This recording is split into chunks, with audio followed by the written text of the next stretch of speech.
Hey friends, this is the Bev Volfie from our half-acre homestead, and today we're going to make pine cone fire starters.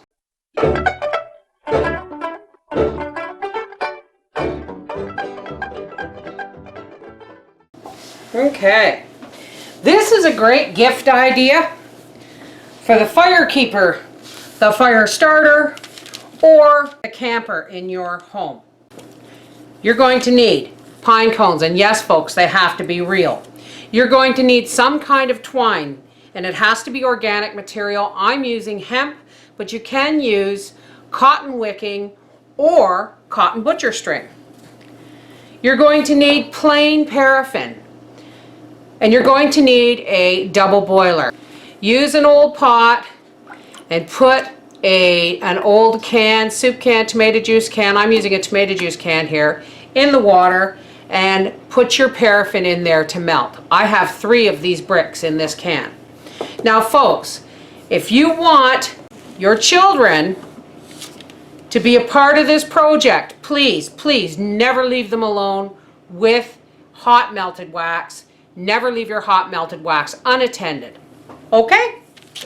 Anyway, if you want colored wax, you go ahead and you put a half of a green crayon in or a half of a red crayon in and dip them until they're lovely and colored. But for this purpose, I'm going to keep them plain. Now what we're going to do is we're going to take about a 10-inch piece of our twine. We're going to put a knot in the bottom. Then we're going to take our pine cone and we're going to just slide that knot into the bottom and then wind your twine up and around and through your pine cone until it's at the top. When you get to the top, you're going to make a slip knot, just like that. And we're going to slide that loop down over the very uppermost part of your pine cone, hold it in place, and pull that slip knot closed.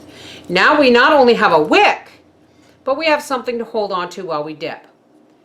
We're just going to dip this once into our wax very carefully, and you're going to hold it over the wax until it no longer drips.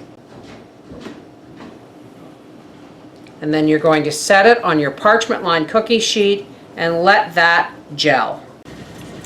Once your pine cones have begun to gel,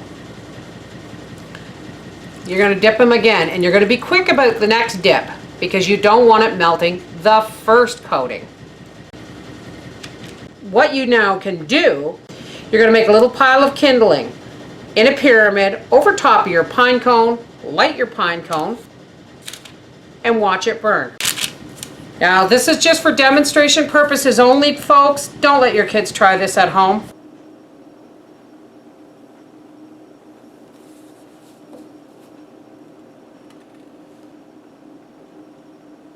And as you can see, the wick starts the pine cone and the wax on fire, and it will result in the kindling lighting as well. And here they are, folks, a box full of pine cone fire starters. These are ideal to keep in emergency packages, in your emergency kits in your car, out at the camp, anywhere you may need to start a fire fast. Or just keep them for, keep them for your wood stove, to start your wood stove quick in the morning. This is the Bev Volfie from our half-acre homestead saying, pine cone fire starters. What a great gift idea. Take care. Bye-bye.